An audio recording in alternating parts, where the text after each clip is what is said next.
Hi, I'm Nathan Cole from natesviolin.com, and welcome to the New York Phil Violin Audition Challenge.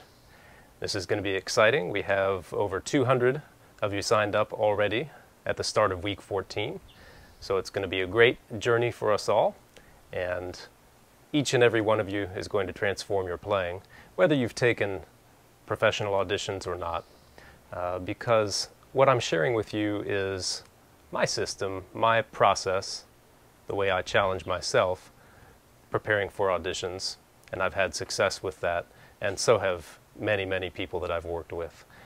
Not the only system, but it's organized, and it focuses on the ultimate performance, the audition itself.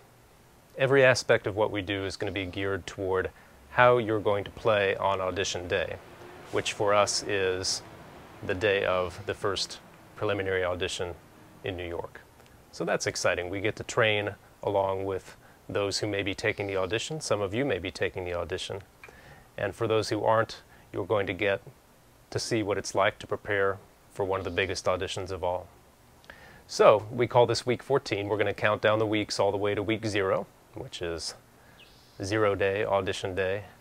And we're going to get a chance to work through the solo selection, the Mozart concerto, whichever one you may be playing, and all 6 of the orchestral excerpts that New York is asking for this audition. We're also going to take a detailed look at the packet itself. That's something that a lot of people fail to do when they're taking an audition, actually. They don't read all the material. And there's a lot of important stuff in there, and you don't need to waste a whole lot of time reading between the lines, but I'd like to offer you my comments, my guidance on what's actually in that packet and what it means for your preparation. So we've got the 6 excerpts and 1 solo selection, and we'll get a chance to look at everything twice over. And that's going to be a very important feature of our work in general, looking at things in different frames of mind, different times of day, and looking at them over and over and over.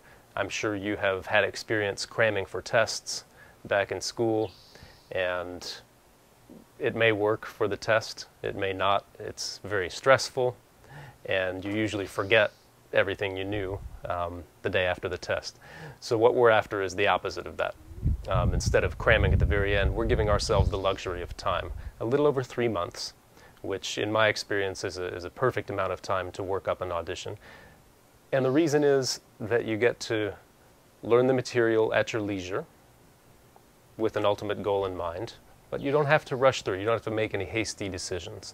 You get to live with the material and then work on it more in isolation, really hone all the little nooks and crannies, give a performance for some friends, colleagues, and then set it aside for a little bit. And that sort of cooling off period, that refrigeration period, some of us call it, is vital to your eventual comfort and ease in performance, the confidence.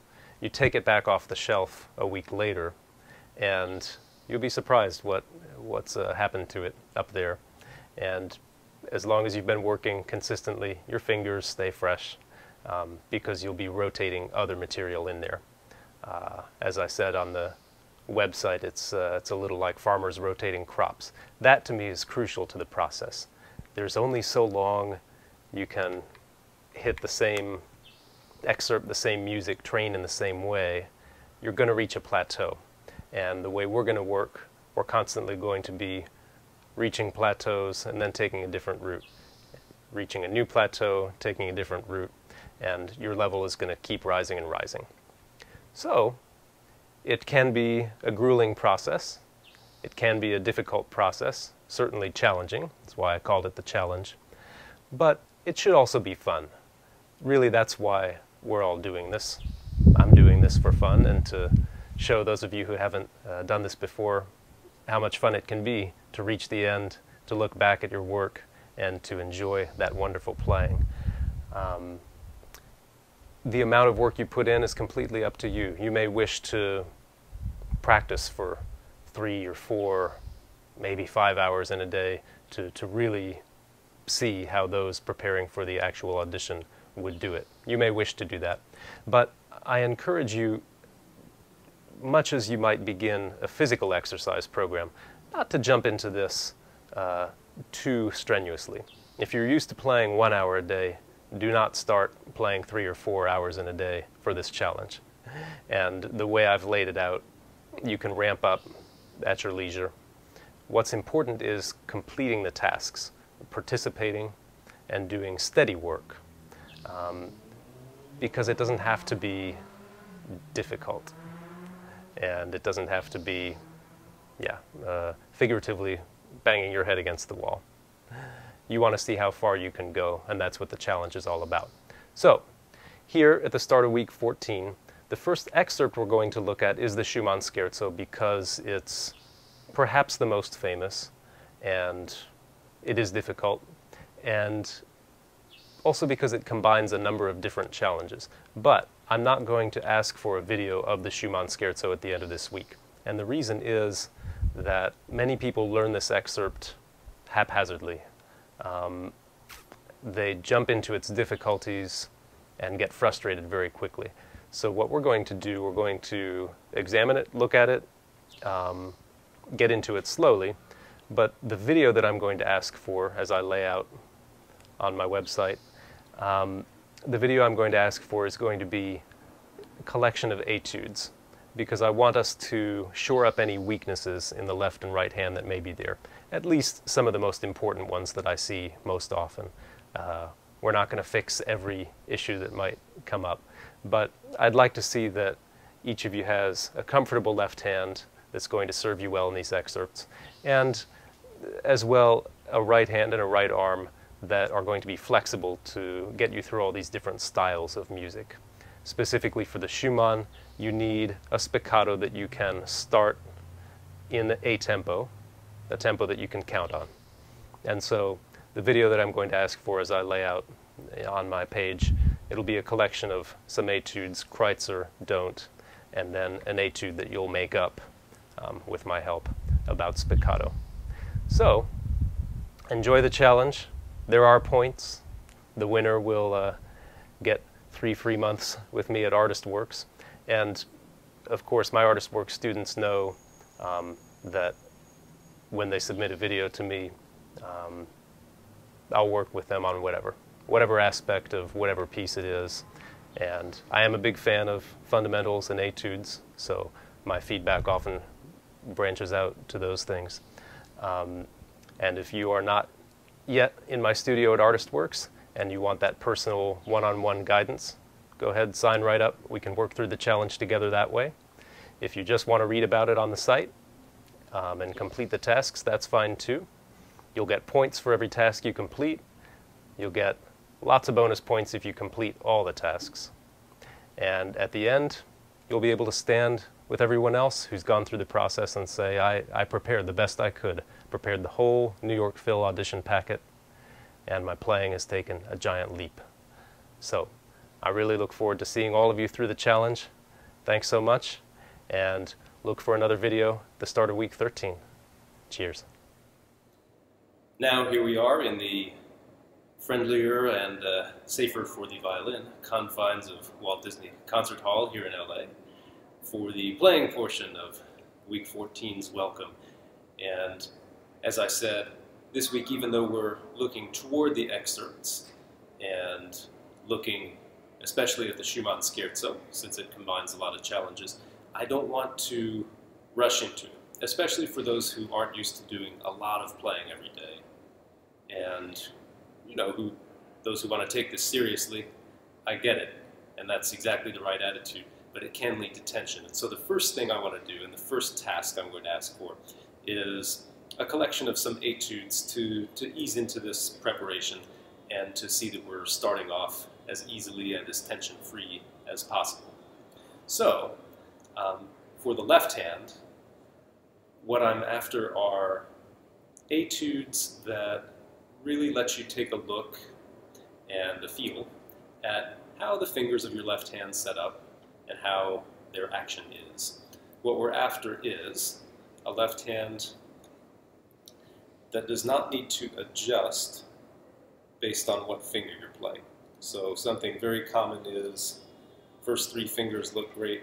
To play the 4, you've got to do something weird with the wrist and reach out the 4 and cock the wrist. We don't want that. We want a setup where 1, 2, 3, and 4 can go down without seeing changes in the wrist and the back of the hand. So for some of you, that may mean coming in a little bit closer to the neck than you're used to. That's something you can take a look at if you haven't experimented with that. That way all the fingers can go down and come up easily without changing the shape of the wrist and the hand. That's going to be crucial for playing things quickly, under pressure, and accurately and consistently. The next thing to look at with the fingers of the left hand is that you want them going down and lifting with the same shape. This is another common thing I see. Fingers going down like this, but coming up like that. That's maybe an exaggeration. But they go down with a curve, they come up straight. Especially that 4. 4 often wants to fly up and be way far away from the action. And consequently, then a lot of people get uncomfortable with their 4th finger. They don't want to use it at all, or in pressure situations. You want to be able to use it when you need to. So, and this may take a couple weeks in and of itself, which is why we're easing into this. You'd like a 4th finger that's curved, coming up, as well as going down. And that you can practice without the bow. You can do it while you're watching TV, having dinner, whatever it is. That the lifting motion is as important as the placing motion. I love to imagine, well, I love to put only as much pressure on the string as necessary, but to lift with great speed and energy. So, the Schreidek exercises are the perfect way to start listening and being aware of that.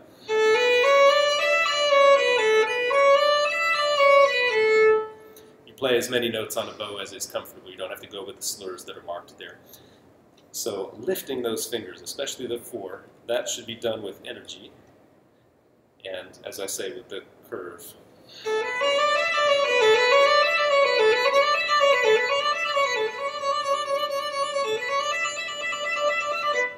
I'm playing it quickly now to make this video not last even longer than it needs to.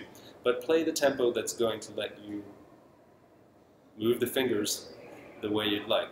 And take it slow. That's what this is about, taking a new look at your playing. You may want to use dotted rhythms to even it out. And just to get it very even and fluid. Another etude that's along those lines, but that is more difficult, is Kreutzer number 9.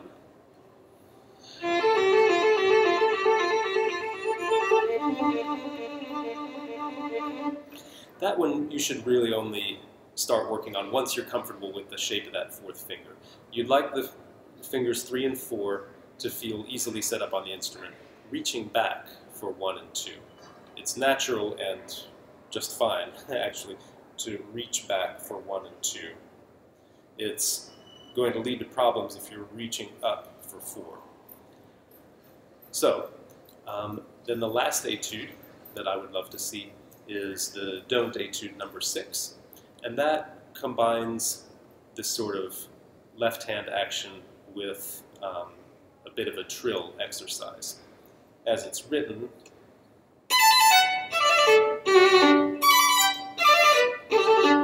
or a little more quickly,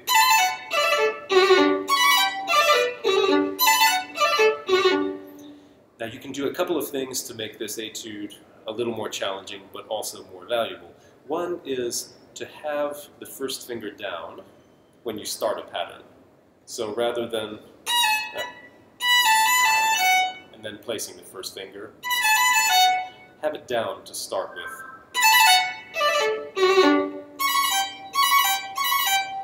In other words, 1 is always on the string unless you're playing an open string. That's going to be a great habit to build for the work that we're going to do. This etude has all kinds of variations and